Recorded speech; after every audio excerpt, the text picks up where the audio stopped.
Olá, amigos da TV Legislativa. Nós estamos iniciando mais um TVL Comunidade, aqui pela sua TV Legislativa, né? Pelas redes sociais da Câmara de Vereadores e a sua TV Legislativa também, agora em canal aberto. Vamos falar de um assunto bem latente, né? Um assunto que acontece todos os anos aí, que é a declaração do imposto de renda. Estamos recebendo aqui no plenário da Câmara, onde utilizamos como estúdio, e a utilização aqui do plenário nos garante aí o distanciamento do entrevistado e a garantia em saúde. A nossa máscara está aqui, né? E garantia que a gente consegue fazer aí, gravar esse programa sem a utilização da máscara, né? Porque o plenário nos garante aí o distanciamento necessário, tá certo? Tanto do entrevistado como da equipe de produção. Então, como eu estava falando, estamos recebendo aqui o novo delegado da Receita Federal de Blumenau, o Eduardo Búrico de Souza. Prazer tê-lo conosco, delegado. Bom dia, Marcos. Então, vamos falar aí sobre imposto de renda. Já está na hora, já está valendo, né? A Receita Federal já está recebendo e vamos começar com aquela básica, né? Estamos em 2022. Quem deve declarar? Então, bom dia a todos, né, os telespectadores. Nós iniciamos no dia de ontem, né, no dia 7, a declaração, um pouco mais tarde que o usual. Né? O prazo vai até dia 29 de abril. E nós sempre temos que ter em mente que quem deve declarar é quem teve rendimentos tributáveis, né? Quem teve rendimentos tributáveis acima de um determinado valor. Esse valor é o mesmo mantido do ano passado, de R$ 28.559,70. Essa é a principal causa de declaração de imposto de renda. Quem recebeu acima de R$ 28.559,70 tem que declarar. Tem que declarar, mas não só esses, né? Quem teve renda decorrente de atividade rural superior a R$ 142 mil, quem recebeu rendimentos isentos ou não tributáveis acima de R$ 40 mil, rendimentos isentos, por exemplo, rendimento da caderneta de poupança, se teve um rendimento da caderneta de poupança acima de R$ 40 mil no ano de 2021, é obrigado a declarar em 2022. Quem teve alguma indenização, né, a rescisão de contrato de trabalho superior a R$ 40 mil também está sujeito à declaração. Tem outras causas. Quem teve ganho de capital na alienação de um bem, de um veículo, de um imóvel, né, se for superior ao limite, no caso R$ 35 mil no mês, também está sujeito a apresentar a declaração do imposto de renda.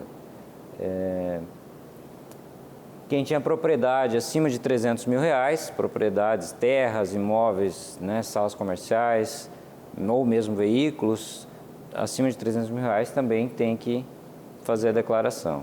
Quem entrou no país, que morava no exterior e antes do dia 31 de dezembro retornou ao Brasil e passou a ser declarante do imposto de renda, também está sujeito à declaração, mesmo que não tenha tido uma renda nesse período. Nesse ano, algumas novidades, né? Por exemplo, as pessoas que tiveram aí ganho de capital na venda de veículos, também vai ter que declarar esse ganho de capital, não é mesmo? O veículo entra na categoria de bens móveis, né? Então, se a pessoa vendeu um veículo no valor acima de R$ 35 mil e o valor que ela vendeu foi superior ao que ela pagou, existe um ganho de capital a ser apurado. Então, como que a pessoa pode fazer para regularizar? Assim que ela vende o veículo, ela baixa o programa de ganho de capital no site do GovBR, na parte da Receita Federal, faz a declaração, faz o preenchimento com os dados do comprador, do vendedor, o valor, né? Acima de R$ 35 mil, o veículo, como por exemplo, comprou por R$ 20 mil e vendeu por R$ 40 mil o veículo, ou comprou por R$ 30 mil e vendeu por R$ 40 mil. Vai ter ali um ganho de capital dessa diferença. Então, está sujeito à alíquota de 15%, né, sobre essa diferença. Por exemplo, comprou por 30, vendeu por 40, R$ 10 mil de diferença.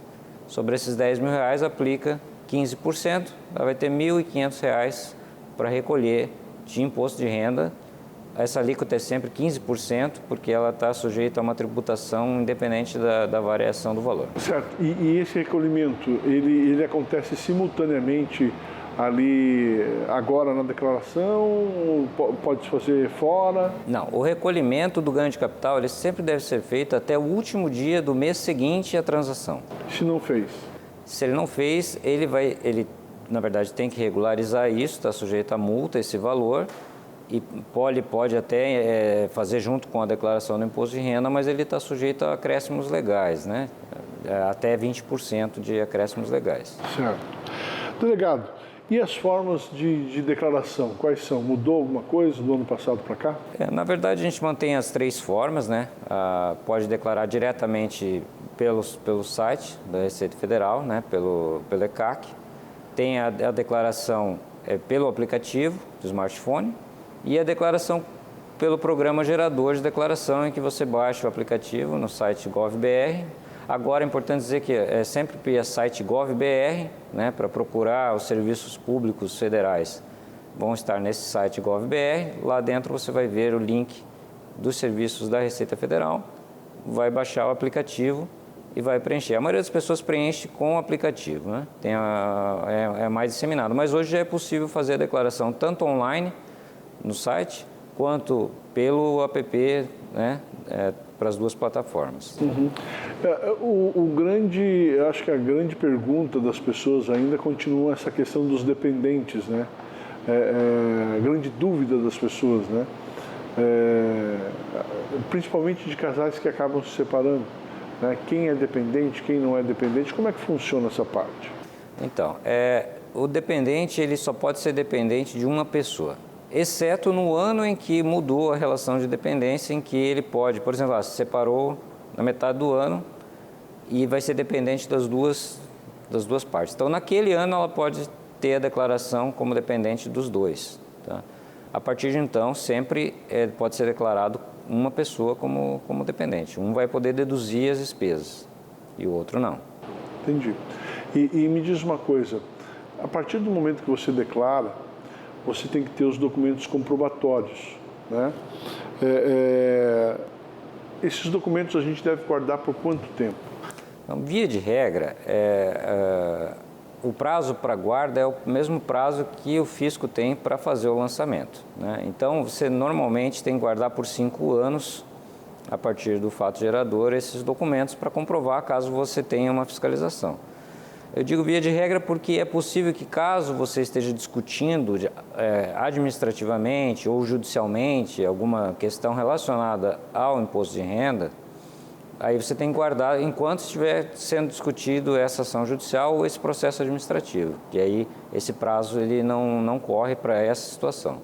Mas caso não há via de regra, 5 anos. Certo. Então, 5 anos você tem que segurar os documentos ali que você pode ser acionado pela Receita. Pode ser chamado a comprovar alguma despesa, alguma dedução, né, que foi realizada no período, algum rendimento, pode ser solicitado, né, um esclarecimento. Bom, nós tivemos aí, principalmente no ano passado, muitas dúvidas com relação ao auxílio emergencial. Na declaração deste ano, isso será cobrado? De que forma essas questões podem ser declaradas? Então, o rendimento do auxílio emergencial ele é um rendimento tributável, né? Ele se soma aos rendimentos normais que a pessoa recebeu ao longo do ano. Basta ele declarar normalmente esses rendimentos e fazer o ajuste no final da declaração. Uhum. Que tipos de rendimentos podem ser declarados? Por exemplo, a pessoa trabalha num determinado setor, né, num determinado horário, e depois ela trabalha como diarista, por exemplo, em outro horário. Todo esse ganho ela tem que declarar ou não? Como é que funciona isso? Então, legalmente, todos os rendimentos devem ser declarados, mesmo que eles não sejam rendimentos sujeitos à tributação. Por exemplo, você recebeu uma indenização da seguradora em relação ao seu veículo. Você recebeu uma indenização no seu imóvel porque teve algum sinistro, recebeu uma indenização para recompor o seu patrimônio. Mesmo nos casos em que esses valores não seriam tributáveis pela Receita Federal, eles devem ser informados. Existe campo próprio para você informar o rendimento isento, o rendimento não tributável, uma rescisão do contrato de trabalho tem que ser declarada. Então, acho que as pessoas às vezes confundem que deve se declarar só os rendimentos que estão sujeitos à tributação. Mas, na verdade, é importante você declarar tanto os rendimentos decorrentes do seu trabalho. No exemplo que você deu, um trabalho fora do horário de expediente, se ele é um rendimento assalariado, ele é tributável também, se soma à renda da pessoa. Se for um rendimento não tributável, ele também tem que informar, porque essa renda vai ajudar a compor o patrimônio da pessoa. Às vezes pode ser relevante uma indenização que ela recebeu no contrato de trabalho, tem um valor relevante e vai comprovar a origem daquele acréscimo patrimonial que ela possa vir a ter. Comprou um imóvel, ela pode comprovar que foi aquela origem. Então, todos os rendimentos, sejam eles tributáveis ou não, devem ser informados. Tá certo. Agora vamos falar aí do que pode ser ou não deduzido. Mudou alguma coisa do ano passado para cá? Eu quero que o senhor responda no próximo bloco. Pode ser? Perfeito. Vamos a um breve intervalo. Daqui a pouquinho a gente volta nesse bate-papo com o delegado da Receita Federal, o Eduardo Búrigo de Souza. É um minuto só e a gente já volta.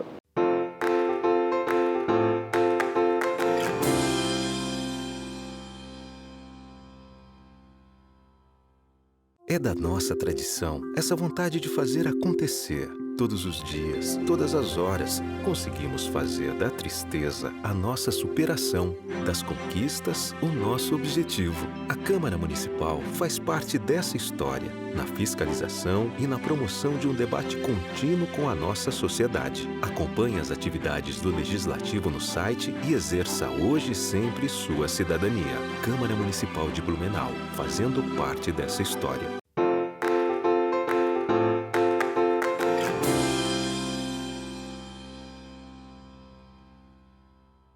Nós estamos de volta aqui no TVL Comunidade. Muito obrigado pelo carinho da sua audiência. Agora a TV Legislativo está no canal aberto, né? TV Legislativo no canal aberto para você, dando a oportunidade que todos possam acompanhar o trabalho da Câmara de Vereadores, o trabalho dos parlamentares e, naturalmente, toda a movimentação que acontece aqui na sociedade blumenauense. Para você que não acompanhou o bloco passado, nós estamos entrevistando hoje o delegado da Receita Federal, o novo delegado da Receita Federal aqui da cidade de Blumenau, o Eduardo Búrigo de Souza. Estamos falando naturalmente sobre imposto de renda, tema latente neste momento. Eduardo, com relação ao que realmente pode ser deduzido, mudou alguma coisa do ano passado para cá? Como é que está? Então, continuam as mesmas deduções obrigatórias, deduções permitidas pela legislação, né? Só a alteração legislativa poderia mudá-las, então basicamente são as mesmas, né? As deduções com saúde não tem limite de valor, né? As deduções relacionadas a despesas odontológicas, despesas médicas, tendo os comprovantes de que esse procedimento foi realizado, ela pode ser dedutida sem um limite de valor.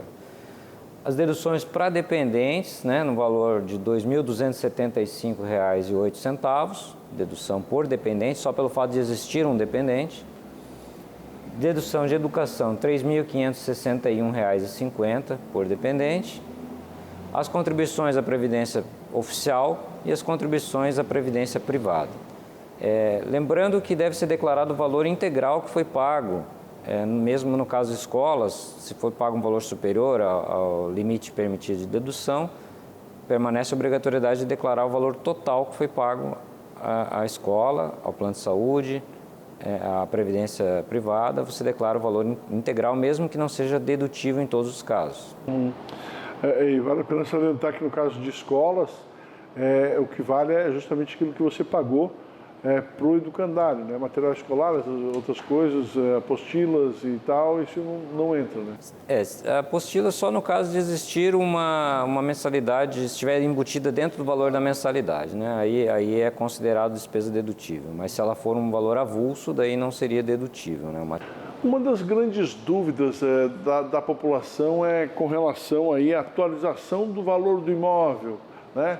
todo ano faz uma pequena reforma, faz um pequeno investimento e isso pode ser colocado no imposto de renda ou não, e a própria valorização do imóvel, como isso se dá e como isso pode ser feito legalmente? Então, as reformas, acréscimos que são realizados no imóvel, benfeitorias que permitem agregar um valor ao imóvel, podem ser, sim, acrescentados, atualizado o valor do imóvel. Basta juntar os comprovantes, comprovar que efetivamente foi feita aquela despesa, né, e fazer esse acréscimo na declaração do imposto de renda. Já no caso de atualização apenas de valor de mercado, a legislação não permite essa atualização. Então, o valor histórico é aquele valor que você adquiriu o imóvel, né? No momento da venda, existem algumas reduções que o próprio sistema do ganho de capital vai considerar. Ele já vai fazer mais ou menos uma atualização, uma dedução dos valores para reduzir o valor do tributo a ser pago.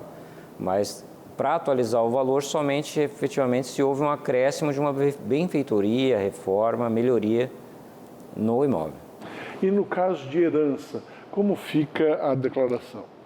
No caso de herança, pelo valor que consta, na verdade, original. É como se aquele bem fosse seu, né? Quando você recebe, vai ter que ser verificado o valor originário que constava na declaração, né, da pessoa que faleceu. As pessoas que têm empresa, delegado, né, possuem aí o Simples, possuem aí o MEI, que hoje está bastante difundido no nosso país, ela tem que declarar esses valores também, o que foi declarado na pessoa jurídica, também na pessoa física ou não? Então, no caso da pessoa jurídica, todas as retiradas pro labore que são feitas em nome da pessoa jurídica para a pessoa física é um rendimento que tem que ser declarado, né? Seja ele tributável ou não. E no caso do MEI, o rendimento, como ele é feito no próprio CPF, também ele tem que ser declarado. Então, se tem lá uma empresa, tem que pegar o que acabou recebendo dessa empresa e colocar junto no imposto de renda da pessoa física. Exatamente. Entendi. Declaração pré-preenchida, o que é? Declaração pré-preenchida, na verdade, é uma atualização que foi feita pela Receita Federal, um novo mecanismo de verificar informações que foram declaradas por outras partes. Por exemplo, plano de saúde. Aquilo que você pagou de plano de saúde, existe uma declaração que as operadoras de plano de saúde prestam para a Receita Federal. A declaração de venda de imóveis. Então, a imobiliária fez uma transação, intermediou uma transação, ela transmite uma declaração com os valores das transações, comprador, vendedor, valor, isso vai para a base de dados da Receita Federal. Rendimentos, a empresa declarou rendimentos de trabalho assalariado para um determinado empregado, ela manda essas informações pela declaração do imposto retido na fonte. Essas informações vão para o banco de dados da Receita Federal. A declaração pré-preenchida nada mais é do que ela trazer, você consultar e poder importar tudo aquilo que foi declarado em seu CPF. E aí facilita na hora da sua declaração, porque você já pode conferir os valores que foram declarados. Se eventualmente tiver alguma inconsistência, você altera, né? E entra em contato com a empresa que prestou essa informação eventualmente incorreta. Mas você já pode fazer uma conferência para evitar essas divergências, né? Você já tem uma base para partir. Facilita o preenchimento da declaração e evita erros passíveis de cair numa fiscalização ou numa malha. Uhum. Esse ano também tem uma novidade, uma alteração, podemos dizer assim, que é a simplificação na categoria de bens. O que foi simplificado nesse sentido? Então, basicamente diminuíram as categorias de forma a evitar algumas confusões comuns na classificação dos ativos, né? Então, foram simplificados no sentido de classificar como bens móveis, bens imóveis, né, veículos, criptomoedas também tem um item específico, que era um item que gerava bastante dúvidas, né, das pessoas.